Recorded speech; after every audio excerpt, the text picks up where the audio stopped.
pois, meu filho, fortifica-te na graça que há em Cristo Jesus.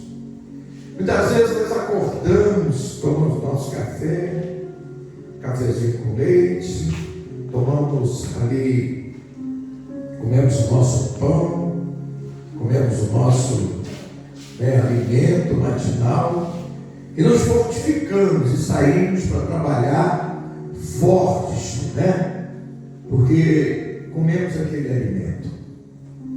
Mas, aleluia, mas aqui Deus trata de um alimento superior, de um alimento espiritual.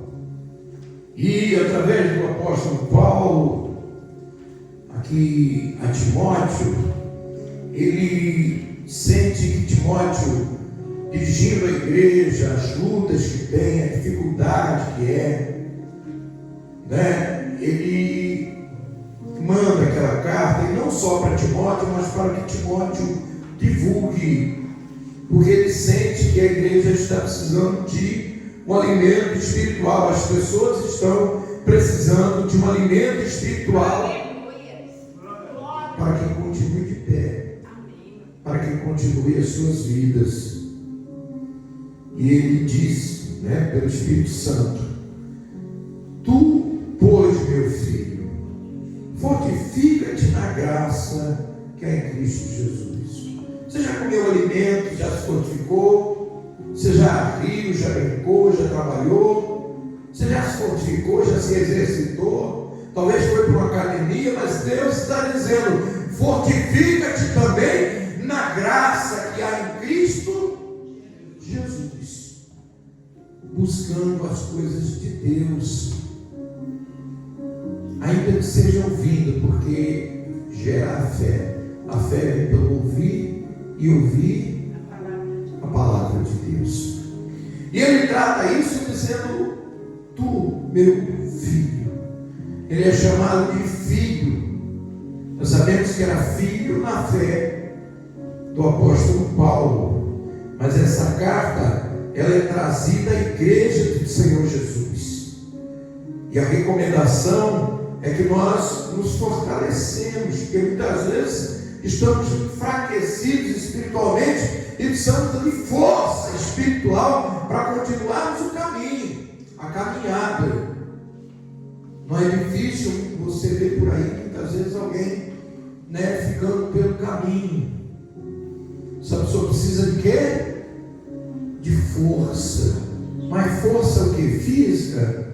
Também, mas principalmente a força espiritual. A força espiritual, ela gera, eu acredito, a força física, porque ela traz alegria, ela traz bênçãos, ela traz tudo. Eu acredito que a partir da força espiritual você se estabelece bem, tanto no físico como no emocional, no psíquico, toda parte você fica bem, toma aquela vitamina, como diz os pentecostais, toma aquele tutano, aquela sopa com tutano e fica forte.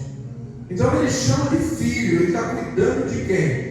Ele está cuidando de alguém estranho? Não, ele está cuidando do filho, filho pela fé. A Bíblia diz que nós temos amigos que são mais do que? Mais chegados do que? Irmãos. Que nós consideremos, na verdade, o irmão espiritual, ele é muito mais ou maior em grau do que o irmão até carnal. Porque o irmão carnal, ele tem um vínculo aqui na terra, mas não vai subir para o céu se ele não tiver um vínculo espiritual. E o irmão espiritual, ele sobe. Aqui é nosso irmão, e lá no céu, pela palavra, está dizendo que também vai ser nosso irmão ou nossa irmã. Então o vínculo é muito maior Por isso Jesus afirma que há amigos que são mais chegados do que irmãos. Nós sabemos que muitas vezes os irmãos aqui na terra brigam, né? Principalmente por uma divisão de herança, a divisão de alguma coisa. Os espirituais também brigam, mas existe um que os une e que nunca os separa. Aleluia. Esse vínculo se chama Jesus Cristo. Aleluia. Amém? As igrejas brigam uma com outra, há uma competição entre um irmão e outro. A sua igreja é menor do que a minha, é mais feio, seu pastor é mais feio do que o meu, e por aí vai. Mas isso não importa. Importa que a salvação é para todos, e todos que estiverem buscando o caminho do Senhor são os que vão se prevalecer. Sabemos que não é fácil, que a porta é estreita, apertar o caminho, mas eu creio e acredito que muito mais difícil é aquele que não segue esse caminho e não entra por essa porta. Não quer passar essa dificuldade, não quer passar esse caminho estreito.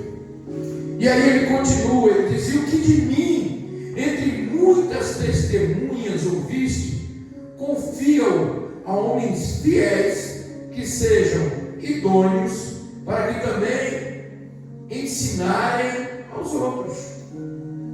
Ou seja, o que você vê de bom em mim, os testemunhos que você vê na minha vida, as coisas em Cristo, as coisas espirituais que você vê, o caminho que eu trilho, a minha vida, ensina a outros.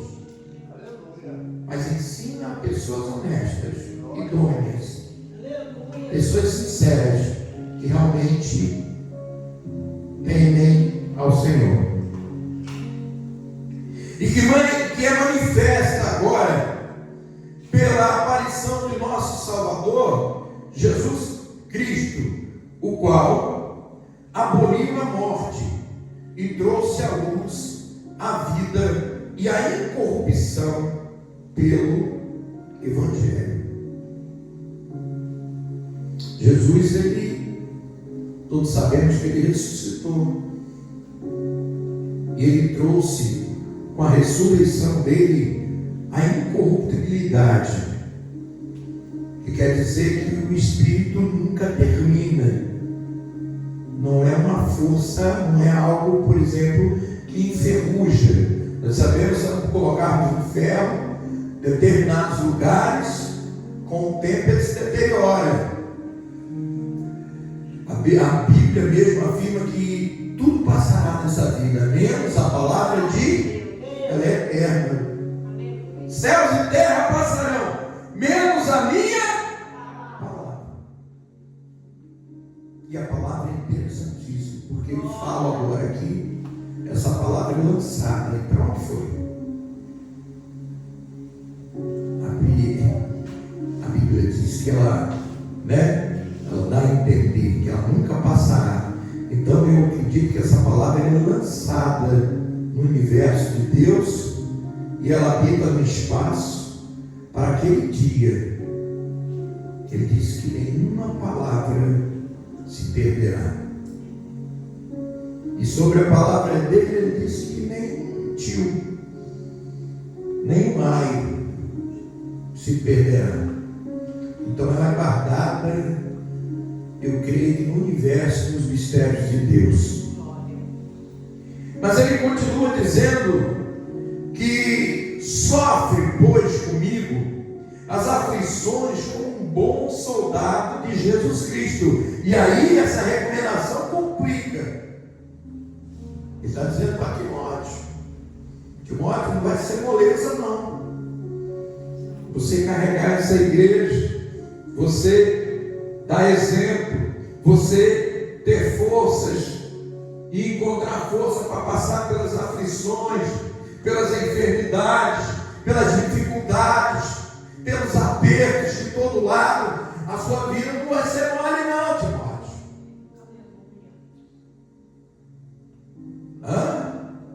Vai ter lutas, mas sofre como um bom soldado de Jesus Cristo. Passar por elas, glorificando a Deus, dando glórias, dizendo aleluia. Muitas vezes, na minha enfermidade, com dores, cada dor que vinha e apertava, eu dizia glória a Deus.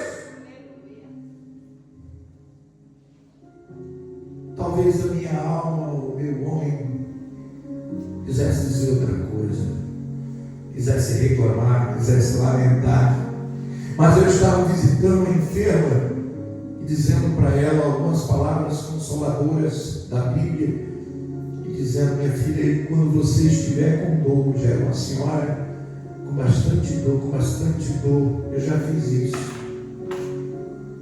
Dê glória a Deus, se ofereça ao Senhor.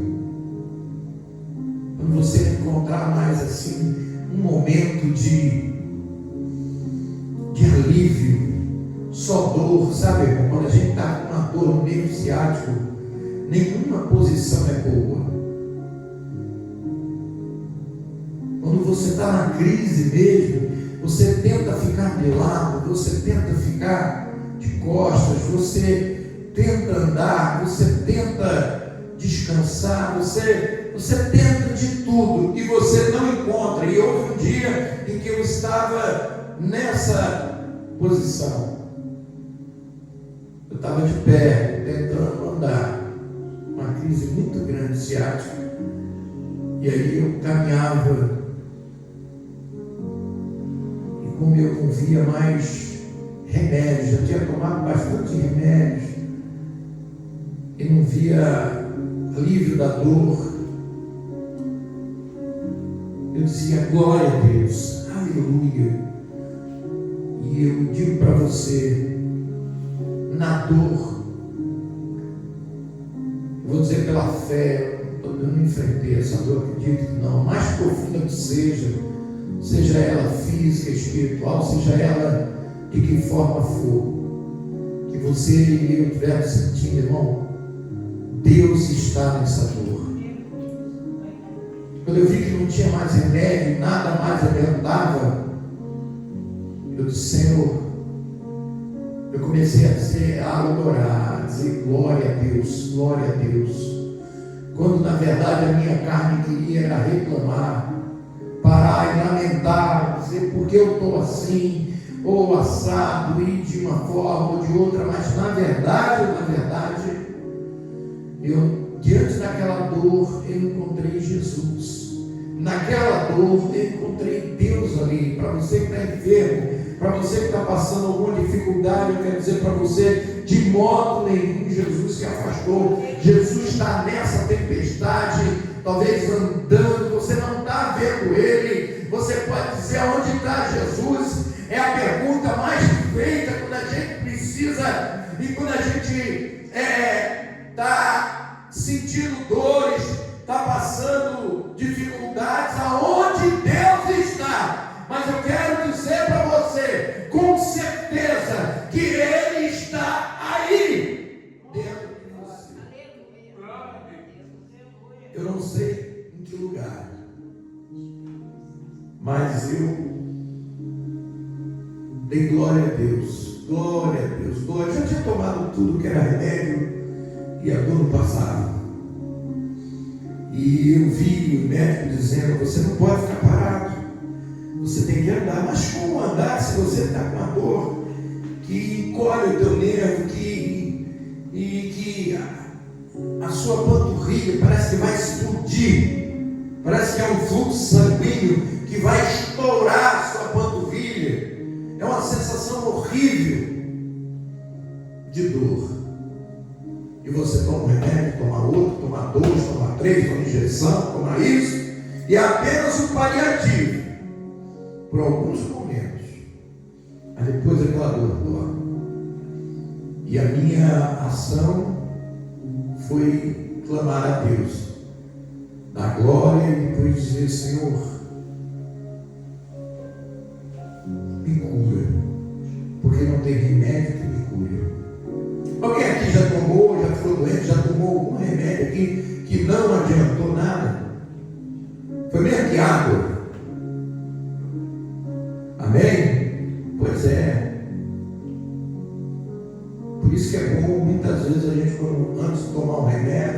estiver doente, apresente a Deus, irmão, como você apresenta quando o alimento, quando você vai almoçar. Apresente você comprar algum remédio, irmão. Senhor, que esse remédio venha me abençoar, porque o Senhor colocou na ciência.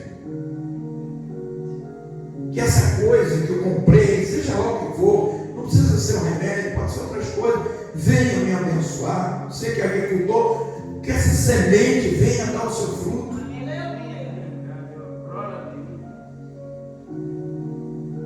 E eu apresentei, e mesmo assim Deus não. E depois eu vim entender, e na terça-feira nós pregamos ali, na igreja, e Deus veio colocar no meu coração o que era. E era que eu precisava me santificar mais. E, irmão, quando Deus quer me santificar, às vezes você passa pela dor. Que pode não ser uma enfermidade, pode ser uma angústia, pode ser uma depressão, mas Deus quer me santificar. E muitas vezes nós somos santificados na dor. Você pode observar que o apóstolo Paulo, que é citado aqui no texto, ele é santificado, mas ele tem que cair do cavalo primeiro. Ele tem que ficar cego quantos dias? 3, né? 3. Até chegar na Síria, até chegar em Damasco. Ele já estava na Síria. É preciso, muitas vezes, para lhe santificar e me santificar, que Deus toque como tocou no nervo ciático de Jacó, para que você fique manso, sinta dor. Você diga assim: olha, eu preciso de Deus, eu preciso cuidar da minha salvação. Eu tenho feito tudo, eu tenho trabalhado, eu tenho lutado, mas a coisa mais importante para mim, para a minha vida, é a minha salvação. É nisso que eu creio. Ele diz: em primeiro lugar, buscar quem? Trabalho, a comida. Não, o reino dos... Porque a bênção, irmão, ela sai daqui para quem crê, ela sai da igreja. Primeiro, Deus mexe com a tua salvação, com a tua vida espiritual.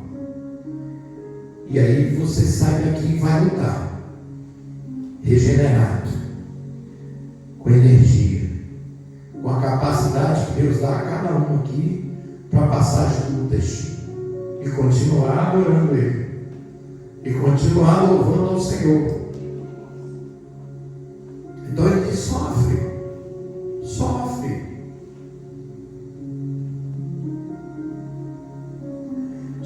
pois comigo as aflições como um bom soldado dele.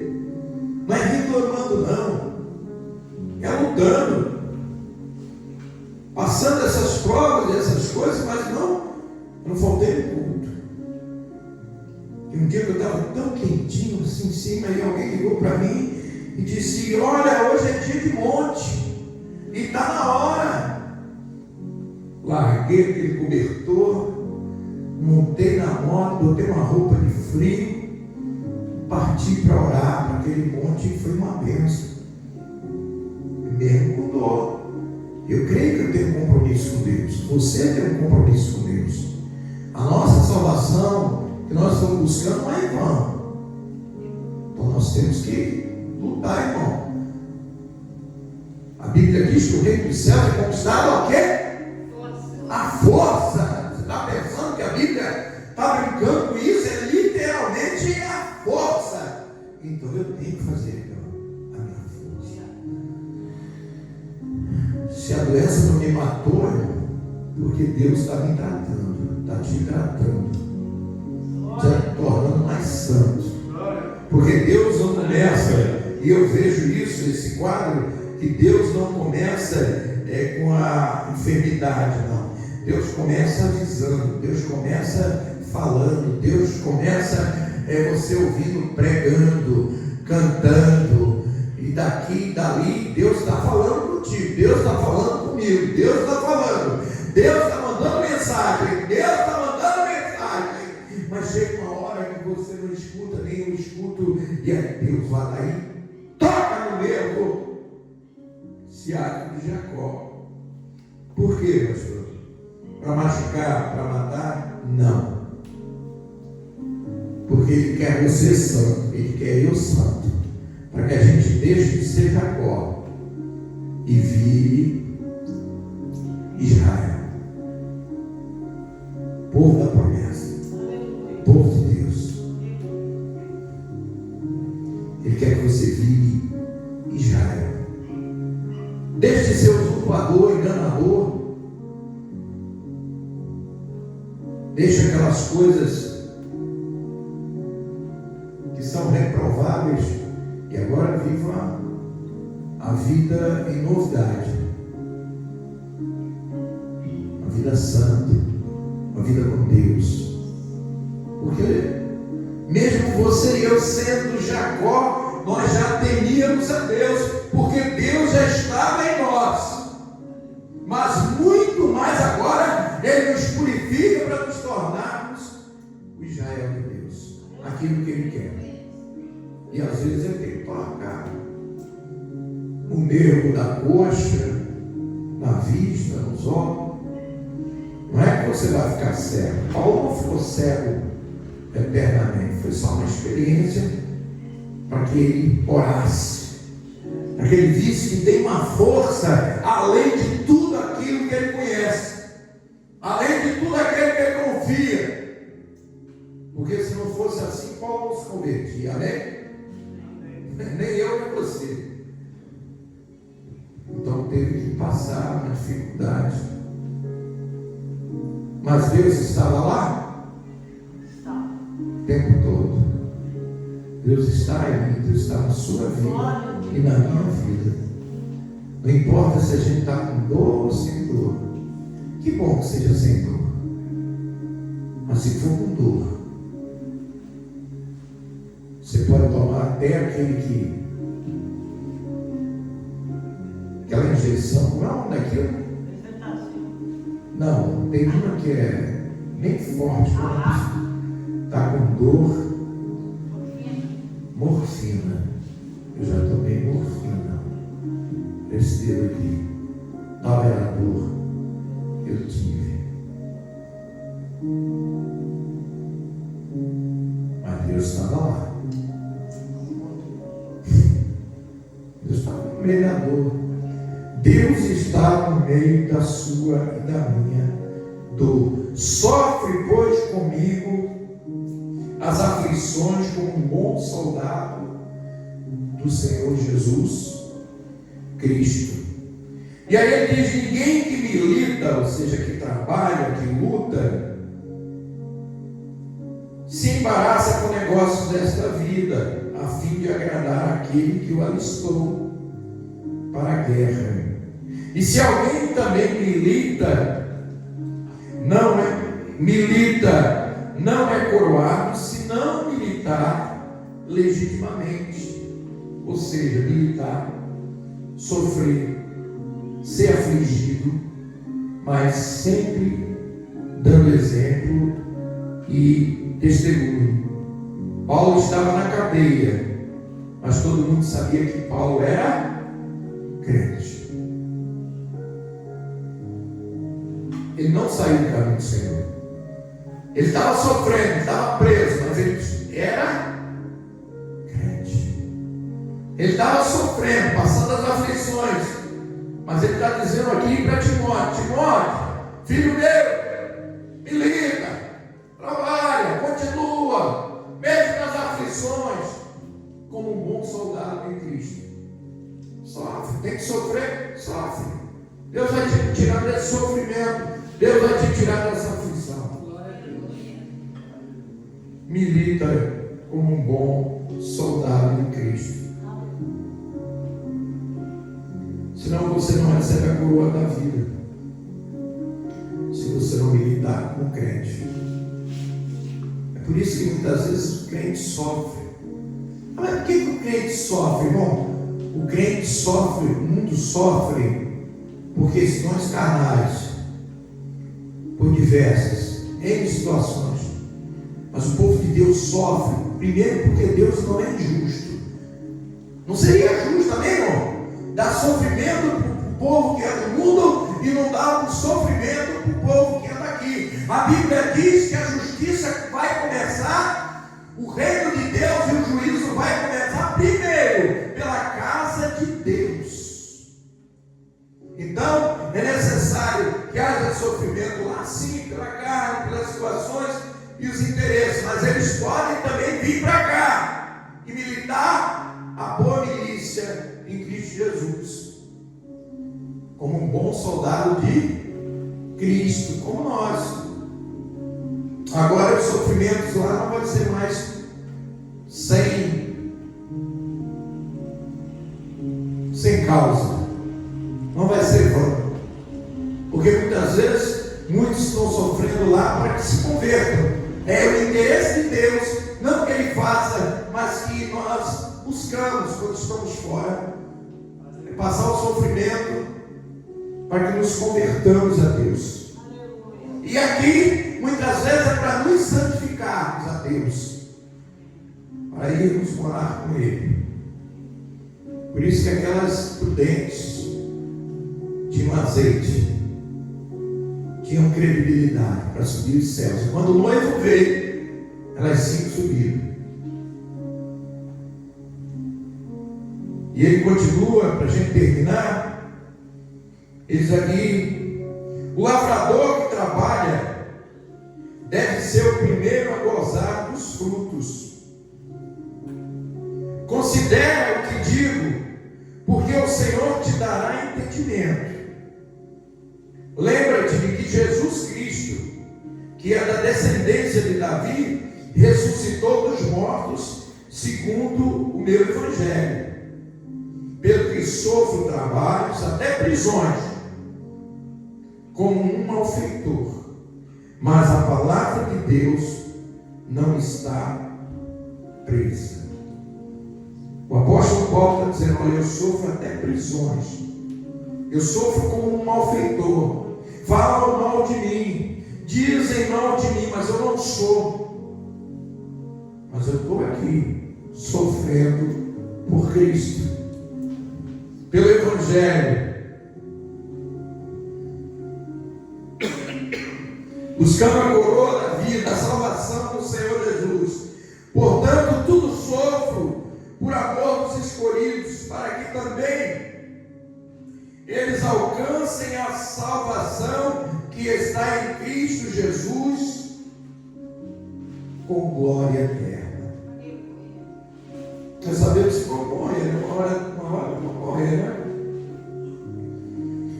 Mas a Bíblia afirma que o crente não morre, ele traspassa, né? Ele vai para Cristo. E Paulo aqui está destacando a trajetória dele. O que ele está?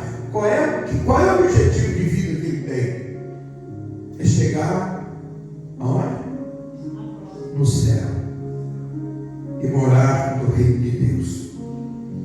E aí ele termina dizendo: a palavra fiel é esta, que se morrermos com Ele, também com Ele viveremos.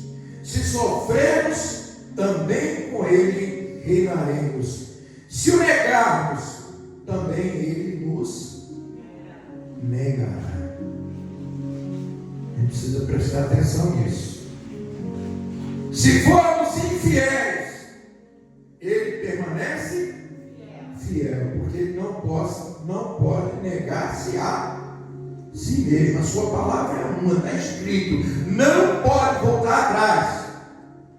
Ainda que a gente for, seja infiel, ele não pode negar a si mesmo. Pode se negar. Então tem uma direção. A vida do crente, a nossa vida tem um objetivo. A nossa vida tem um alvo. Nós queremos chegar ao reino de Deus.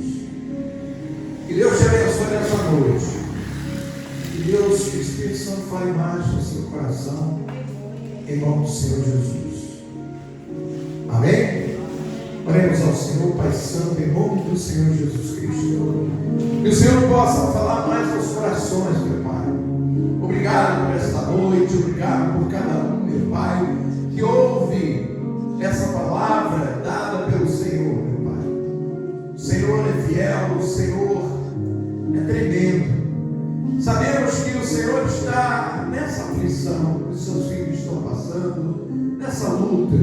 Pedimos ao Senhor pela irmã Edna, meu Pai, ali naquele hospital, que o Senhor a cure, meu Pai, que o Senhor possa levantar ela daquela cama. Eu sei que o Senhor está purificando, como eu disse a ela, e que naquela dor, ainda aquela gema, o Senhor está naquele negócio, o Senhor está naquele meio. Dá livramento ao teu povo, dá cura agora. Essa pessoa seja curada, seja abençoada, em nome do Senhor Jesus, que venha experimentar maravilhas e os milagres do Senhor Jesus Cristo, e sobretudo ergue a sua